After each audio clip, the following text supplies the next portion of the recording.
So doubt class for chemical bonding. Normality क्या होती है? मैंने आपको बताया कि इक्विवेलेंट कॉन्सेप्ट और नॉर्मेलिटी ये बाद में पढ़ेंगे। अभी हमने question solving by mole concept देखा था। Question solving by equivalent concept बाद में हम लोग इसको पढ़ेंगे। तो नॉर्मेलिटी बाद में पढ़ने का टॉपिक है। Why covalent compounds are soft. अगर मॉलिक्यूल्स के बीच में ज़्यादा स्ट्रॉन्ग फोर्सेस ऑफ अट्रैक्शन नहीं होंगे तो इनको कंप्रेस करना आसान रहेगा, क्योंकि ये पास आ सकते हैं। कोवेलेंट कंपाउंड्स में वान डेर वाल फोर्स होते हैं। आयनिक कंपाउंड्स में आयंस के बीच में स्ट्रॉन्ग फोर्सेस होते हैं, तो इनको और आगे आप कंप्रेस नहीं कर सकते, ये क्लोज पैक रहते हैं। How to find the total number of ions in a compound. एक कंपाउंड कैसे ब्रेक होता है वो आपको पता होना चाहिए। एक मॉलिक्यूल टूटकर 3 आयन दे रहा है, एक मैग्नीशियम आयन और 2 chloride ion. Why hybridization is sometimes incomplete. इस बात का कोई मीनिंग ही नहीं है कि हाइब्रिडाइजेशन इनकम्प्लीट क्यों होता है। इनकम्प्लीट हाइब्रिडाइजेशन क्या होता है? Why the favourable of formation of ionic bond when total energy is negative. आपके पास एक सिस्टम है, इसकी एनर्जी E है। अब मान लीजिए ये सिस्टम अपनी एनर्जी कम कर लेता है, तो this is the law of nature कि एनर्जी सिस्टम की कम होती है तो स्टेबिलिटी आती है। जैसे वाटर हाई लेवल पे रहता है, पोटेंशियल एनर्जी ज़्यादा रहती है, तो अनस्टेबल कंडीशन है, फ्लो होके नीचे आ जाता है, पोटेंशियल एनर्जी कम हो जाती है। तो एनर्जी का कम होना स्टेबिलिटी लाता है।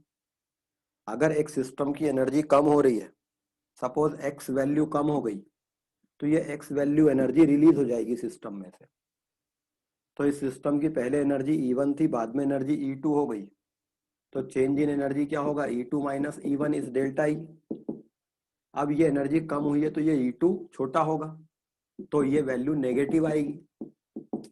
और डेल्टा ई का नेगेटिव आना मतलब एनर्जी कम हुई है और स्टेबिलिटी आई है।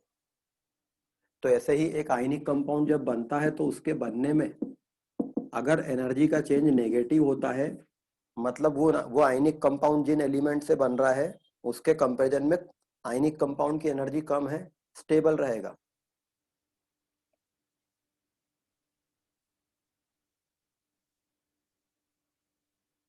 सर अगर किसी भी दो ऑर्बिटल्स को कंबाइन कर रहे तो कुछ कुछ हाइब्रिडाइज होती है, कुछ कुछ अनहाइब्रिडाइज हो जाती है, तो सर ऐसा क्यों होता है?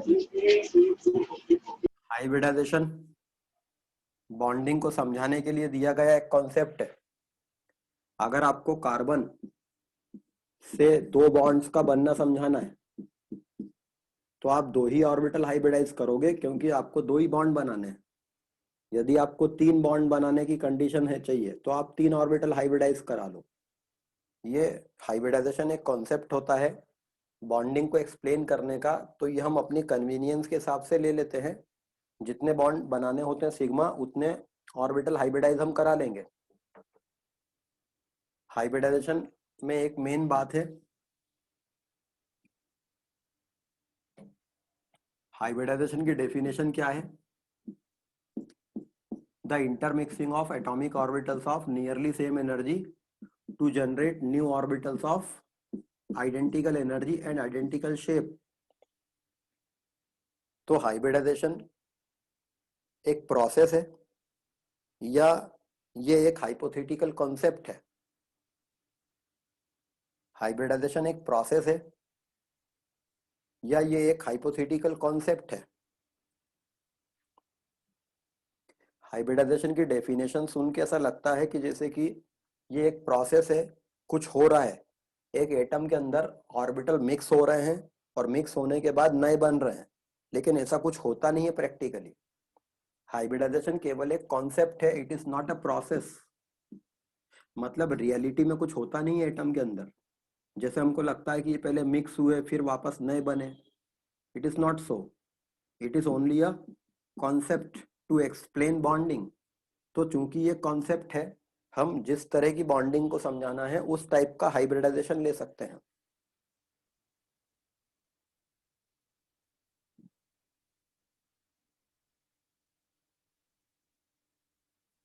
The number of orbitals undergoing hybridization equal to the new orbitals formed. एक बार समझा दीजिए, इस सीधी सी तो बात है।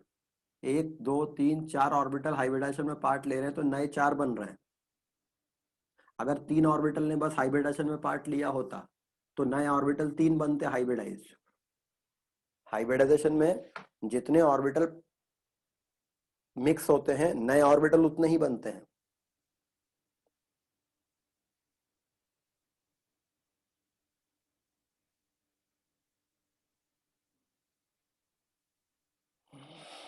Ayon Das, name the atoms which can make covalent bond.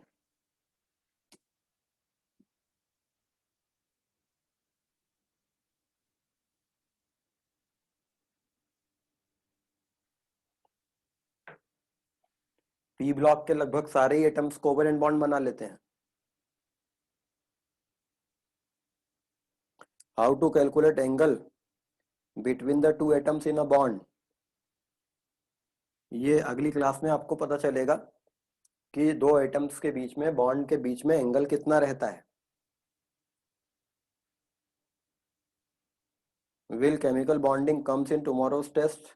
नहीं, टुमारो टेस्ट केवल स्टोइचियोमेट्री आएगा। इसके बाद अगले जो टेस्ट होंगे उसमें केमिकल बॉन्डिंग होगा।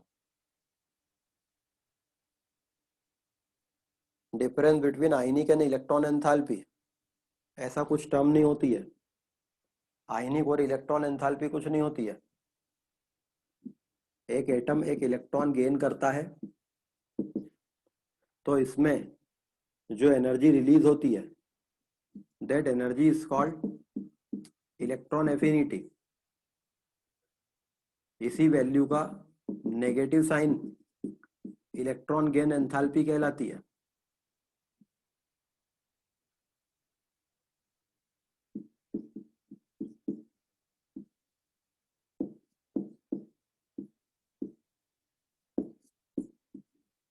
तो इलेक्ट्रॉन गेन एंथैल्पी और इलेक्ट्रॉन एफिनिटी में केवल साइन का फर्क है। मतलब सपोज एक एटम था, उसने इलेक्ट्रॉन गेन किया और 10 kilo joule of heat release की, तो हम इसकी इलेक्ट्रॉन एफिनिटी कहेंगे 10 किलो जूल, बट इसकी इलेक्ट्रॉन गेन एंथैल्पी कहेंगे -10 kilo joule.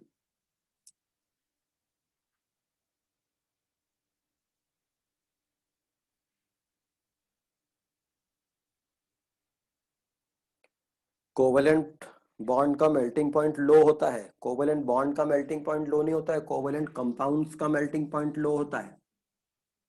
And why you people are not using your common sense. दो एटम थे, इन्होंने एक कोवेलेंट बॉन्ड बना लिया और ऐसे दो दो एटम्स के ग्रुप बन गए। तो ये कोवेलेंट बॉन्ड के थ्रू दो दो एटम्स के ग्रुप बन गए। पर एक एटम बी था, उसने कोवेलेंट बॉन्ड बनाया बट दो दो एटम्स के ग्रुप नहीं बनाए, बल्कि ये कोवेलेंट बॉन्ड से लगातार जुड़ते ही गए दूसरों दूसरों से। जब इस प्रकार से ये कंटिन्यूअसली जुड़ते जाएंगे, कहीं रुकेंगे नहीं, तो यहां पर एक छोटा सा A2 मॉलिक्यूल बनने के बजाय, यहाँ पर एक छोटा सा B2 मॉलिक्यूल बनने के बजाय billions and trillions of B atoms का एक पूरा ग्रुप बनेगा। ये एक लेटिस बन जाएगा। इस लेटिस को तोड़ने के लिए तुमको ये कोवेलेंट बॉन्ड तोड़ने होंगे, जबकि इसको तोड़ने के लिए आपको ये बॉन्ड नहीं तोड़ना है, इनका जो बीच का फोर्स है वंडरवाल उसको बस अलग करना है। तो अगर ऐसी कंडीशन वाला कोवेलेंट बॉन्ड बना है तो मेल्टिंग पॉइंट कम रहेगा, बॉइलिंग पॉइंट कम रहेगा, क्योंकि ये वंडरवाल फोर्स बस आपको अलग हटाना है, ये बॉन्ड नहीं तोड़ना है। बट यहाँ तो आपको ये कोवेलेंट बॉन्ड ही तोड़ना है, जैसे डायमंड में, तो मेल्टिंग पॉइंट यहाँ बहुत हाई हो जाएगा।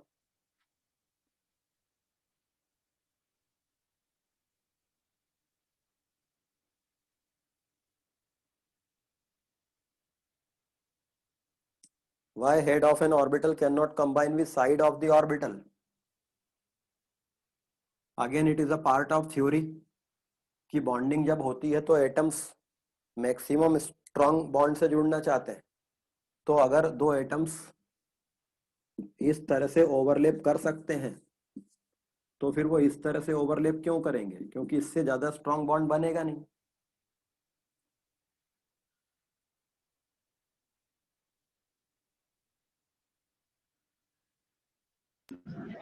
Sir lattice energy is greater than solvation energy, तो sir dissociation possible non favourable है, तो सर अगर हाई टेम्परेचर है तो पॉसिबल कैसे हो जाता है सर वो? एक लेटिस को तोड़ने के लिए तुमको 10 किलो जूल एनर्जी चाहिए।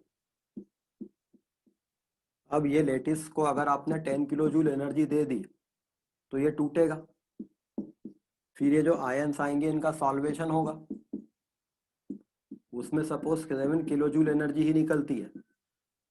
तो इसको तोड़ने के लिए 10 किलो जूल में से 7 किलो जूल यहाँ से मिल जाएगी क्योंकि ये निकलती है, ये लगती है, तो 3 किलो जूल कम पड़ रही है। आपने टेम्परेचर बढ़ा दिया। यदि आप सिस्टम का टेम्परेचर बढ़ा देंगे तो उस हीट के कारण एक्स्ट्रा एनर्जी मिल जाएगी, तो 7 तो यहाँ से आ गई प्लस 3 यहाँ से आगे इसको तोड़ देगी। मतलब अगेन ये कॉमन सेंस ही तो है। सॉल्वेशन एनर्जी कम है निकल रही है, लेटिस को तोड़ने के लिए ज्यादा एनर्जी चाहिए। अगर आप टेम्परेचर बढ़ा देंगे तो जो टेम्परेचर बढ़ाने को आप हीट दे रहे हो, heat is a form of energy, तो वो एनर्जी का कंपनसेशन वहां से हो जाएगा। तो इसलिए ये सब्सटेंस डिसॉल्व हो सकता है बट एट हाई टेम्परेचर। लेकिन अगर एक कंडीशन ऐसी रहती कि एक सब्सटेंस की लेटिस एनर्जी 10 किलो जूल है और उसमें 17 किलो जूल हीट निकलती है सॉल्वेशन में, तो ये तो अपने आप ही डिसॉल्व हो जाएगा और बल्कि 7 किलो जूल हीट रिलीज करेगा एक्स्ट्रा। तो ये सब्सटेंस नॉर्मली ही डिसॉल्व हो जाएगा वाटर में, और वाटर में डिसॉल्व करने पे वो सॉल्यूशन हीट अप होने लगेगा। मतलब इस सब्सटेंस का वाटर में डिसॉल्व होना एक्सोथर्मिक रिएक्शन होगी। जैसे NaOH वाटर में जब डिसॉल्व करते हैं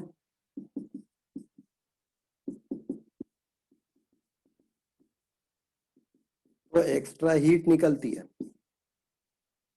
क्योंकि NaOH के लिए लेटिस एनर्जी से ज्यादा होती है सॉल्वेशन एनर्जी। तो जैसे ही NaOH पानी में घुलता है लेटिस टूट जाता है और आयंस का सॉल्वेशन होता है, और जितना लेटिस टूटने में एनर्जी लगी उससे भी ज्यादा सॉल्वेशन से निकलती है। तो NaOH को आप एक टेस्ट ट्यूब में डालो पानी में, टेस्ट ट्यूब गर्म हो जाती है, वो ये इस हीट के कारण होगा। लेकिन NaCl को आप पानी में डिसॉल्व करते हैं, इसमें लेटिस एनर्जी से कम रहती है सॉल्वेशन एनर्जी।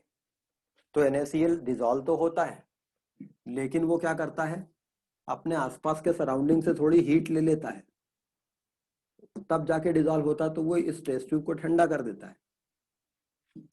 तो इस कंडीशन में डिसॉल्व होना एंडोथर्मिक प्रोसेस रहेगी।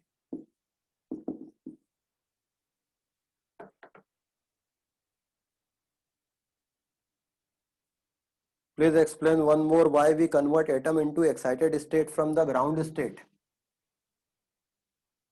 वैलेंस बॉन्ड थ्योरी ये कहती है कि जो कोवेलेंट बॉन्ड बनते हैं वो अनपेयर्ड इलेक्ट्रॉन्स के कारण बनते हैं। अब आपको कार्बन दिख रहा है कि ये हाइड्रोजन से 4 बॉन्ड बनाता है। कार्बन जो है वो 4 हाइड्रोजन से बॉन्डिंग करता है, लेकिन carbon atomic number 6 electronic configuration 1s2 2s2 2p2 according to Hund's rule. अगर हम इलेक्ट्रॉनिक कॉन्फ़िगरेशन लिखेंगे तो कार्बन का इलेक्ट्रॉनिक कॉन्फ़िगरेशन ये आएगा।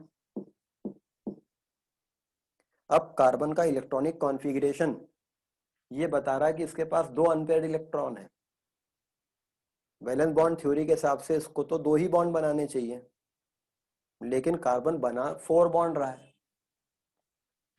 तो फिर इस कॉन्फ़िगरेशन को थोड़ा चेंज कर दें, एक इलेक्ट्रॉन को अनपेयर करके यहाँ भेज दें, तो इसके पास 4 इलेक्ट्रॉन हो जाएंगे, तभी तो हम 4 बॉन्ड्स को एक्सप्लेन कर सकते हैं कि how it can form 4 bonds.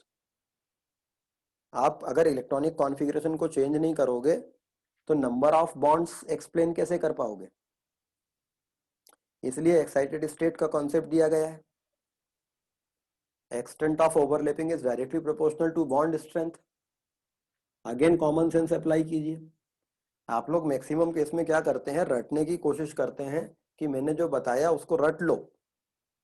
ये जो 10th क्लास तक पढ़ने की आपकी आदत पड़ी हुई है, कॉमन सेंस लगाओ ना। 2 एटम एक दूसरे से जुड़ गए, अब अगर इनके बीच में यहाँ फोर्स ऑफ अट्रैक्शन स्ट्रांग है तो ये दोनों atom strong force of attraction के कारण पास आएंगे कि दूर जाएंगे? अगर फोर्स ऑफ अट्रैक्शन स्ट्रांग हुआ तो ये दोनों एटम पास आने चाहिए कि दूर जाने चाहिए? गौरव त्रिपाठी,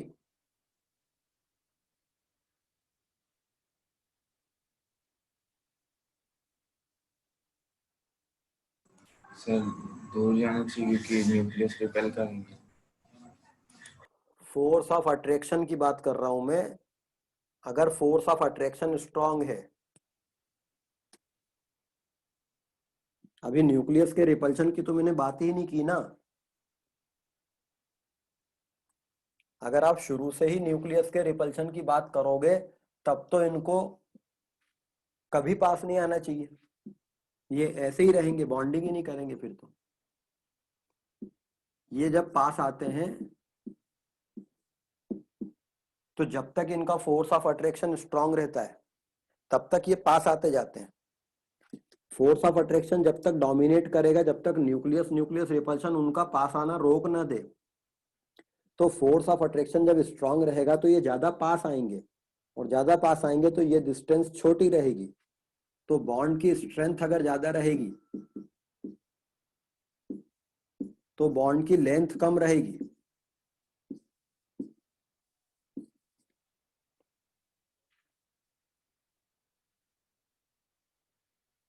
और कोई डाउट?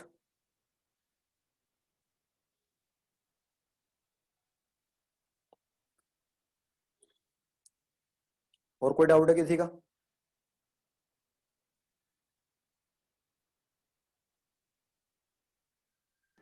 सर प्लस माइनस जो लिखा रहता है सर, वो कोई भी ऑर्बिटल में उसका चार्ज रहता है कि कुछ और रहता है सर? वो क्या बोला था मैंने क्लास में पढ़ाते समय, क्या बताया था? सर वो थोड़ा भूल गया था। मतलब सुनते ही नहीं हो। ये बात तो एक्सप्लिसिट मैंने बताई थी ना।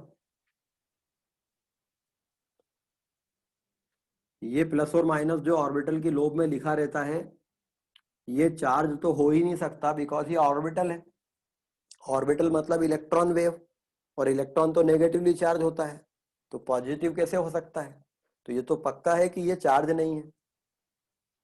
क्योंकि ये इलेक्ट्रॉन वेव को रिप्रेजेंट कर रहा है तो वेव का जो क्रीस्ट है उसके लिए प्लस, और वेव का जो ट्रफ है उसके लिए माइनस टर्म यूज करते हैं।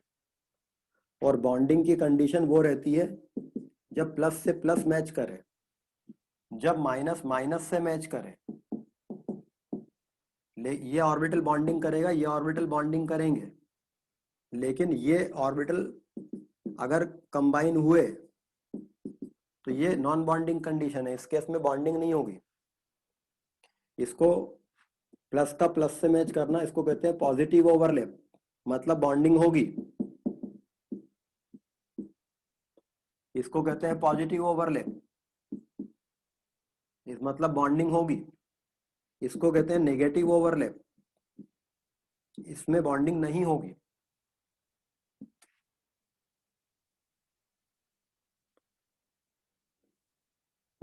अगर एक ऑर्बिटल ऐसे ओवरलैप करता है तो भी बॉन्डिंग नहीं होगी, क्योंकि वो पॉजिटिव ओवरलैप भी कर रहा है, नेगेटिव ओवरलैप भी कर रहा है। तो ये दो केस में बॉन्डिंग होती है, और ये पॉजिटिव और नेगेटिव साइन चार्ज नहीं है, ये इलेक्ट्रॉन वेव के क्रिस्ट और ट्रफ को बताने वाले साइन है। In some books in diagrams में प्लस माइनस लिखा रहता है, but in some books plus वाले को प्लस न लिखकर ऑर्बिटल के उस लोब को शेड कर देते हैं ब्लैक और इसको अनशेडेड रहने देते हैं। तो this is the condition of bonding, this is the condition of bonding.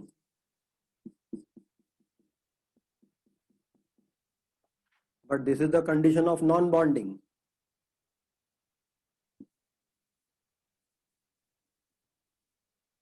क्योंकि प्लस माइनस लिखना ज्यादा इजी पड़ता है तो इसलिए प्लस माइनस लिख लेंगे, बट ऐसे शेड और unshade, this shaded region indicate plus, this unshaded region indicates minus.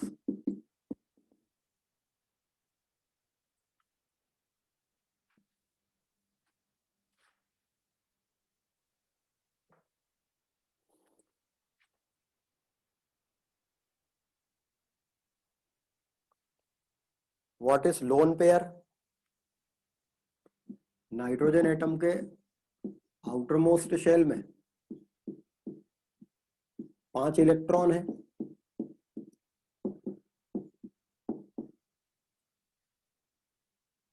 ये नाइट्रोजन एटम का आउटर शेल है। तो नाइट्रोजन के आउटर शेल में एक तो लोन पेयर ऑफ इलेक्ट्रॉन है, ये 3 अनपेयर्ड है। हाइड्रोजन एटम आया, इसके साथ में अपना एक इलेक्ट्रॉन, इसके साथ एक इलेक्ट्रॉन, इसके साथ पेयर किया, तो ये एक ऐसा इलेक्ट्रॉन का पेयर है जिसमें एक इलेक्ट्रॉन इसका है और एक इलेक्ट्रॉन इसका है। ये पेयर ऑफ इलेक्ट्रॉन बॉन्ड बनने के कारण बना है, this is called bond pair. ये पेयर ऑफ इलेक्ट्रॉन के दोनों इलेक्ट्रॉन इस एटम के ही है, ये बॉन्ड बनने के कारण नहीं बना है, पहले से ही पेयर था ये।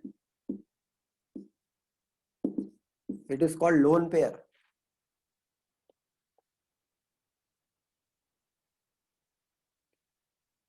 पीरियोडिक टेबल में from moving to left to right atomic size decrease होता है, बट 18th ग्रुप का एटॉमिक साइज बिगर क्यों रहता है?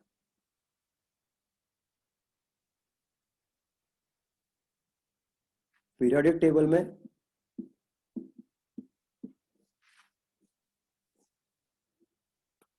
लेफ्ट से राइट जाने पर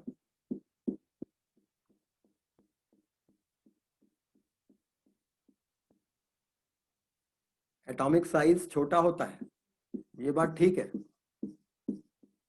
बट इनका साइज बड़ा रहता है। कारण है मेजरमेंट का तरीका।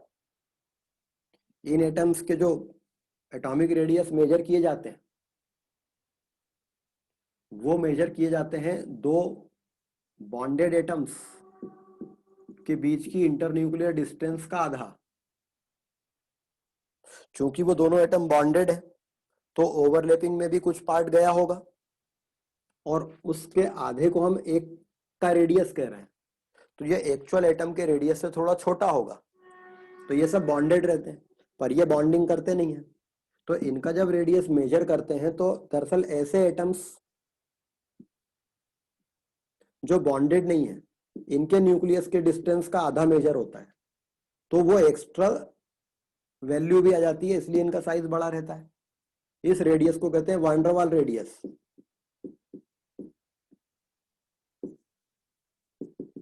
क्योंकि एटम्स के बीच में वान डेर वाल फोर्स है, इसको कहते हैं covalent radius.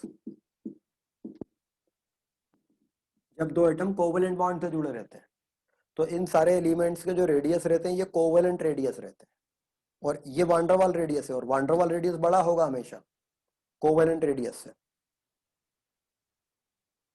How to calculate bond length? Generally bond length measure करने के लिए एक्सपेरिमेंट करना, जनरली क्या बॉन्ड लेंथ मेजर करने के लिए एक्सपेरिमेंट करना पड़ता है। बेसिकली बॉन्ड लेंथ क्या होती है? दो बॉन्डेड एटम्स के बीच के internuclear distance.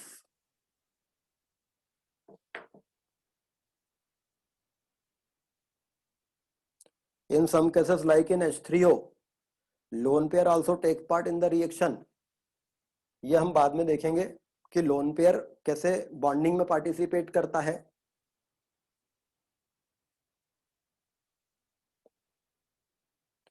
Why unhybridised orbitals pipe form pi bond,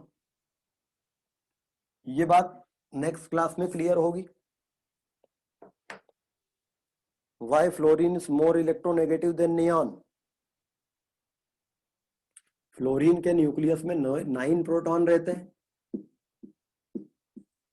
और फ्लोरीन एटम का साइज छोटा है, नियॉन का 10 प्रोटॉन रहते हैं, बट नियॉन का ऑक्टेट कंप्लीट है। जब एटम का ऑक्टेट कंप्लीट रहता है, आसपास 8 इलेक्ट्रॉन रहते हैं, तब उस एटम में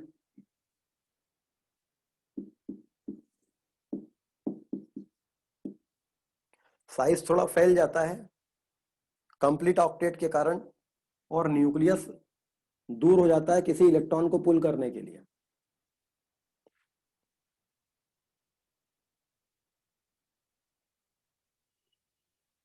तो नोबल गैसेस के पास क्लोज्ड इलेक्ट्रॉन शेल रहती है। ये जो NH2 NP6 कॉन्फ़िगरेशन है, ये क्लोज्ड शेल कॉन्फ़िगरेशन है। इसके कारण फिर न्यूक्लियस बाहर के किसी इलेक्ट्रॉन को अपनी तरफ पुल नहीं करता है।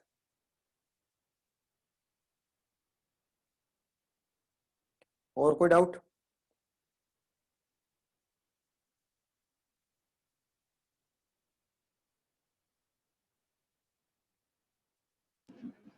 सर अगर डाउट क्लास में तो सर कोई भी चैप्टर का डाउट पूछ सकते हैं, अगर वो चैप्टर नहीं भी हो रहा है तो सर। नहीं, डाउट क्लास में जो प्रीवियस क्लास हुई है उसके डाउट ही पूछेंगे। कोई भी चैप्टर के डाउट पूछेंगे तब तो फिर आप हमेशा कोई भी चीज ही पूछेंगे, क्योंकि आप लोगों की टेंडेंसी होती है अभी जो चैप्टर चल रहा है उसके पिछला चैप्टर पढ़ने की। मैक्सिमम लोग अभी केमिकल बॉन्डिंग चल रहा है, पर मैक्सिमम लोग अभी स्टाइशियोमेट्री पढ़ रहे होंगे 100%। तो इससे पूरी डाउट क्लास डिस्टर्ब हो जाएगी। चलिए नेक्स्ट क्लास में देखेंगे। जब वो चैप्टर चल रहा होता है, पिछला चैप्टर जिसके आपको डाउट पूछना है, जब वो चैप्टर चल रहा होता था तब उसकी जो डाउट क्लास हो रही थी तब क्या कर रहे थे? आपको क्लास के साथ में चलना चाहिए पढ़ने में, पीछे नहीं चलना चाहिए, आगे भी नहीं चलना चाहिए। चलिए नेक्स्ट क्लास में देखेंगे।